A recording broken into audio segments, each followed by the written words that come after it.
Hello end welcome सर्वांचं स्वागत आहे पराग सर मॅथ स्पेशल मध्ये। तर आपण सॉल्व करतोय 2025 जानेवारी सेशन JEE 2025 चे क्वेश्चन्स। हा क्वेश्चन आहे 24 जानेवारी इव्हनिंग शिफ्टचा।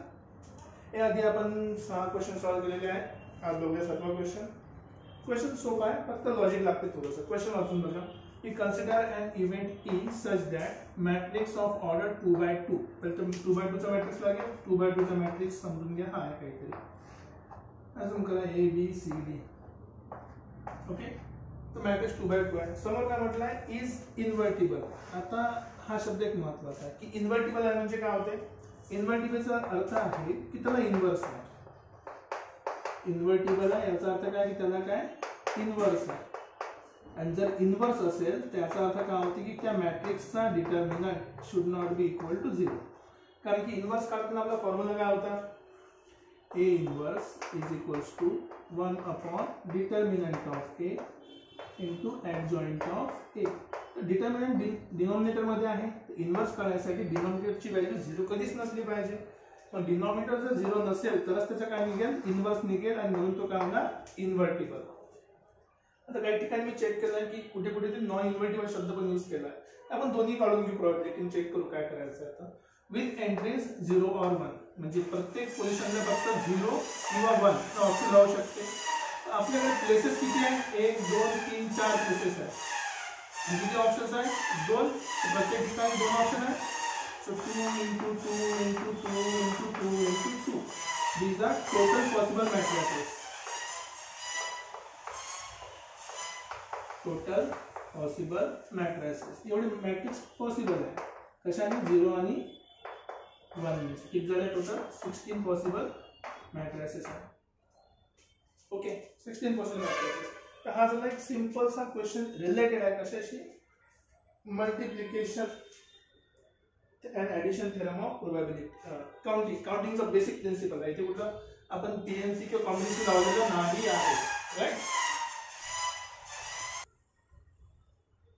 ठीक आहे, चला आता आपण डिटर्मिनंट चेक करायचं आहे। तर डिटर्मिनंट काय होणार आहे बघा, ए डी लिहून दाखवतो। डिटर्मिनंट काढायचं असेल तर ए बी सी डी।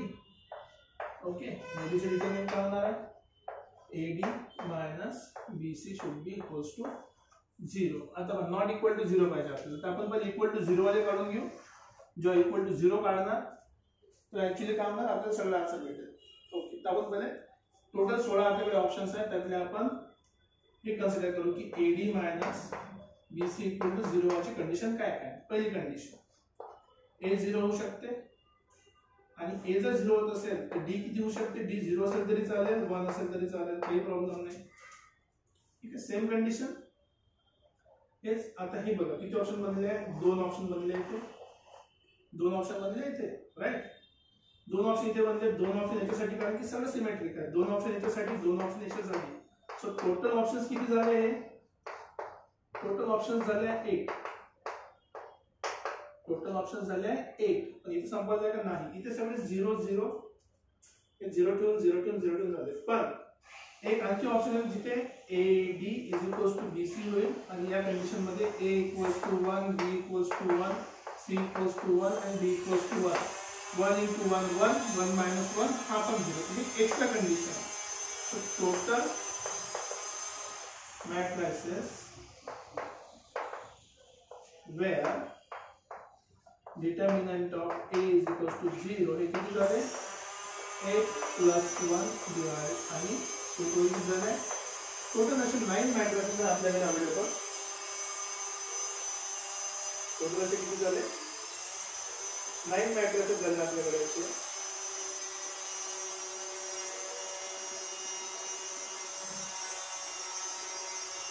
त्यासाठी काय आपल्याकडे डिटर्मिनंट किती आहे, 0। So they are 4। आता पाहिजे दोन्ही केस मी लिहितो, दोन्ही केस लिहितो, तुम्ही चेक करा तुम्हाला कुठल्या पाहिजे तर।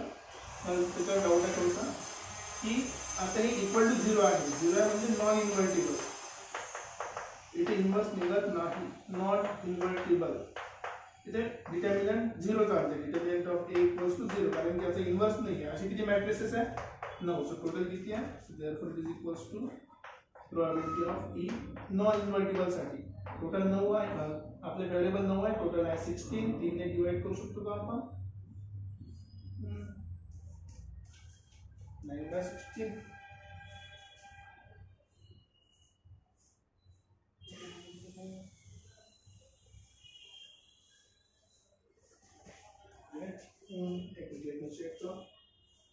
अच्छा 0 0 ऑप्शन पण राहिला.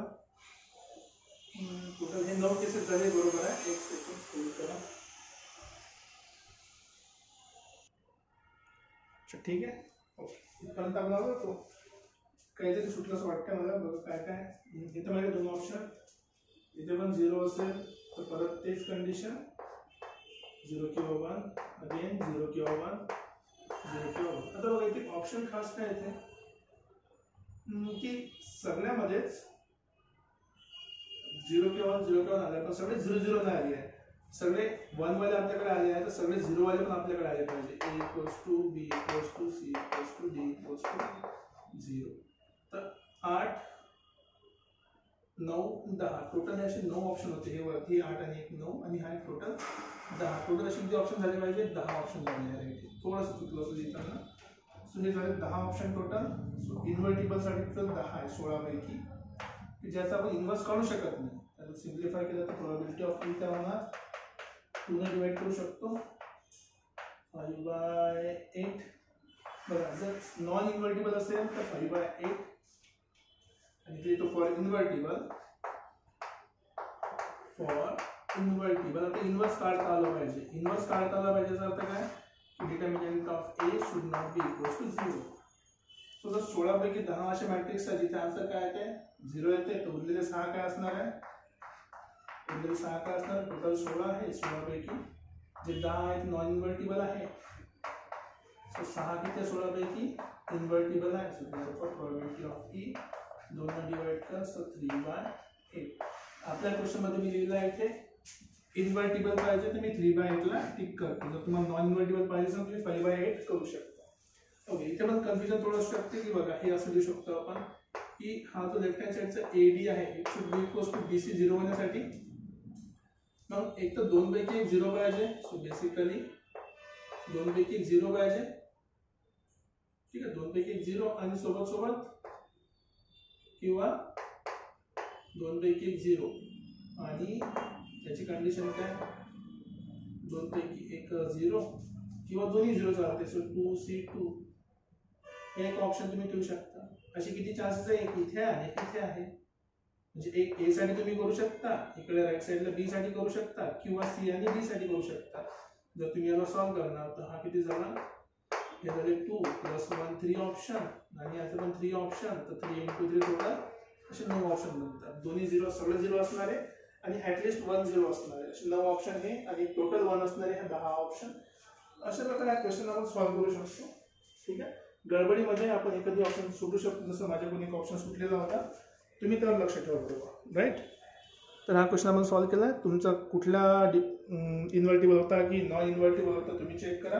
दोन्ही ऑप्शन तुमच्याकडे अवेलेबल आहेत. राईट, आता घेऊया आपण नेक्स्ट क्वेश्चन. ऑफ इक्वेशन रूट्सचा कशाला पहिला डोका आलं पाहिजे? ग्राफ. आता ग्राफ काढणं खूप सोपं आहे. लक्षात ठेवा हे 2 ग्राफ आहे. इथे दिसतं जरी 2 पार्ट असेल तरी हे 2च ग्राफ आहे. मी काय करतो, या ग्राफला सेपरेट काढतो, या ग्राफला सेपरेट काढतो, मग आपण त्याला ओव्हरलॅप करून देऊ, मग चेक करू काय होतं. राईट, आता बघा पहिले आपल्याला मॉड एक्सचा ग्राफ माहिती आहे. हा आहे आपला मॉड एक्सचा ग्राफ. आपला मॉड एक्सचा ग्राफ y = मॉड एक्स. जसं काही आपण एक्स मध्ये काही ऍड करतो, जेव्हा प्लस केला तर ग्राफ लेफ्ट हँड साइडला येतो. तर जेव्हा काही आपण एक्स मध्ये काही ऍड करतो तर ग्राफ लेफ्टला शिफ्ट होते. ऍड केलं म्हणजे एक्स मध्ये ग्राफ लेफ्टला शिफ्ट होते. जर काही सबट्रॅक्ट केलं तर ग्राफ राईटला शिफ्ट होते. तर आपण हा ग्राफ बघा, हा मॉड एक्सचा ग्राफ होता ओरिजिनल, त्याला शिफ्ट करायचा आहे 2 ने. तर समजा इथे असेल 2 असेल -2 ना, इथे कुठे असेल +3. तर हा ग्राफ मी इथून शिफ्ट केला 45 डिग्रीवर ड्रॉ करा आणि हा वाला ग्राफ इथे शिफ्ट केला. ठीक आहे, असं काहीतरी ग्राफ बनला. आपल्याला काय म्हटलंय? मिनिमम म्हटलंय. मिनिमम म्हणजे खालचा पार्ट. खालचा पार्ट कोणता असणार आहे? फक्त हा जो आहे हा आहे आपला खालचा पार्ट. हा आहे आपला खालचा पार्ट. लक्षात ठेवा एवढाच पार्ट. आता जर हा पॉईंट तुम्हाला काढायचा असेल तुम्ही इझिली काढू शकता. या साईड दोन्ही ग्राफ पॉझिटिव्ह आहे, तर याच्या लेफ्ट साईडला हा निगेटिव्ह झाला, या साईडला पॉझिटिव्ह, म्हणजे x plus 2 is equals to 3 minus x. तुला इकडे घेऊन या 2x equals to 3 minus 2 x is equals to 1/2. हा जो आपला पॉईंट आहे हा आहे 1/2. ठीक आहे, तिथे y ची व्हॅल्यू काढायची गरज नाही आहे, दोघांचं इंटरसेक्शन आहे. कुठे 1/2 पुट करून बघा, 1/2 पुट केलं तर हा झाला 5/2. No problem. जर काढायचं असेल ते गरज नाही. हा जर पहिला ग्राफ आपला राईट साईड, लेफ्ट हँड साईडचा काय पॅराबोला आहे, तर तुम्ही ग्राफ काढतो म्हटलं तर ग्राफ बघा काय होणार आहे. आता एक महत्त्वाचा पॉईंट, खूप लोक अननेसेसरी खालचा टर्निंग पॉईंट काढत असतात, ते काढायची गरज नाही. का बरं? कारण की ग्राफ हा एक्स ॲक्सिसच्या वरती आहे. मग जर आपण जे फॅक्टर केले, हा x² प्लस 3x प्लस 2 आहे इक्वल टू 0 पकडला आपण रूट्स काढायसाठी, तर हा भेटला आपल्याला x प्लस 2 आणि x प्लस 1 इक्वल टू 0. म्हणजे एक तर x इक्वल्स टू असेल -2 किंवा x इक्वल टू असेल -1. बरोबर, हे दोन ऑप्शन आपल्याला मिळतील.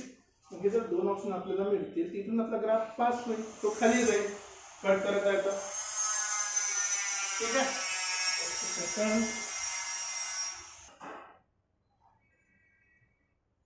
तर simply x axis Y axis काढली.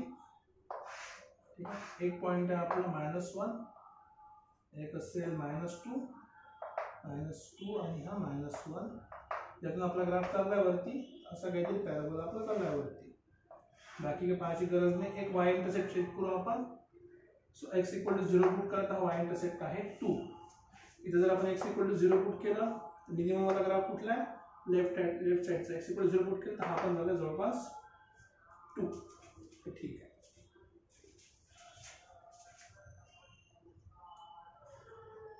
तर आता दोन्ही ग्राफ आपण एकाच ठिकाणी काढायचे म्हणजे आपल्याला करेक्ट आन्सर मिळेल. मी काय करतोय, लाईन ड्रॉ केली. आता x axis Y axis, x axis आणि वाय ॲक्सिस. थोडेसे काही इम्पॉर्टंट पॉईंट मुद्दा म्हणून मी इलॅबोरेट करतो, टाइम थोडा सेव्ह करायची गरज आहे नाही.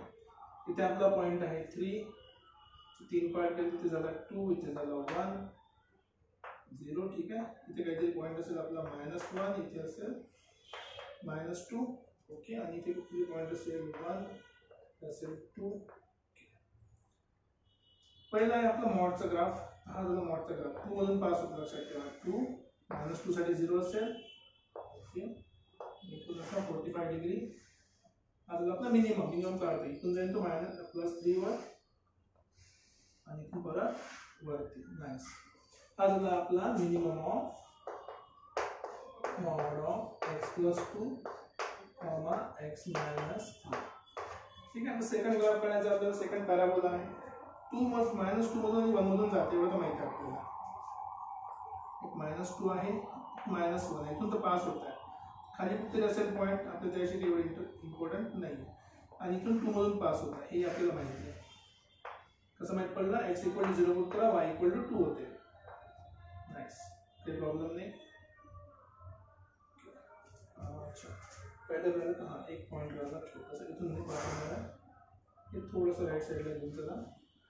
इथे कुठे 1/2 असेल, इथे 45 असं काहीतरी. आता याच्याशी गरज आहे. हा एक पॉईंट भेटला इंटरसेक्शन, इथून पॅराबोला सारखा वर जाईल. आता मेन मुद्दा असा आहे की याचा स्लोप जास्त आहे की याचा स्लोप जास्त आहे, त्याची गरज नाही. पाऊस समजते की 2 रूट आहे आपल्याला, आपला आन्सर भेटलं की बेसिकली देअर इज 2 रूट्स. आता आपण फक्त जस्ट चेक करायसाठी की दोघांपैकी कोणाचा स्लोप जास्त पॉझिटिव्ह आहे. तर ऑब्व्हियसली पॅराबोलाचा स्लोप जास्त पॉझिटिव्ह आहे. ड्रॉइंग पण समजते, तुम्ही तसं पण कॅल्क्युलेट करू शकता. याचा स्लोप किती आहे? प्लस किंवा -1. या केसमध्ये -1 स्लोप आहे. कशाचा? स्ट्रेट लाईनचा, कारण की 45 डिग्रीवर आहे, मॉड्युलस फंक्शन आहे. त्याचं डेरिव्हेटिव्ह डिफरन्शिएट करून बघा. हा झाला 2x प्लस 3. निगेटिव्ह जर तुम्ही काढून म्हटलं याला, त्याचा स्लोप किती होणार बघा. कुठल्या निगेटिव्ह साईडला? 3 पेक्षा 2 ची कुठली लेफ्ट हँड साईडला जास्त निगेटिव्ह राहील. 2 च्या लेफ्ट हँड साईडला गेलो आपण तर 2 च्या लेफ्ट हँड साईडला कुठल्याही पॉईंटून बघा -2 स्टोर केला. 2 × -2.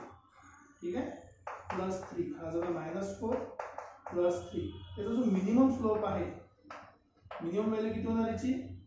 सो मिनिमम तर स्लोप आहे या स्लोप मिनिमम म्हणजे या पॉईंटवर राईट साईडला जाण्यासाठी किंवा लेफ्ट साईडला जाण्यासाठी राईटला जायला लेफ्टला जायला काय झालं त्याचा मॅक्सिमम स्लोप होईल. त्याच्यापेक्षा सगळी व्हॅल्यू काय होणार छोट्या राहील स्लोपच्या किंवा मोठ्या राहील. स्लोपची व्हॅल्यू काय राहणार आहे मोठ्या राहणार आहे. तर -1 पेक्षा स्लोप मोठा राहील म्हणजे स्लोप -1 पेक्षा आणखी जास्त निगेटिव्ह राहील. आणखी निगेटिव्ह म्हणजे आणखी स्टीप राहणार जास्त स्टीप. हा कमी आहे हा जास्त स्टीप आहे. दुसऱ्या ठिकाणी कुठे ते कसं करणार नाही. तर आपल्याला फक्त किती रूट मिळाले इथे 2 रूट मिळणार आहे. ऑप्शन नंबर 3 आहे पण रूट किती आहे 2 आहे. राईट. अशा प्रकारे आपण क्वेश्चन इझिली सॉल्व्ह केला. काही डाऊट असेल तर कमेंट सेक्शनमध्ये लिहा. भेटूया परत पुढच्या लेक्चरमध्ये आणखी नवीन क्वेश्चन सोबत. Till then take care. Bye.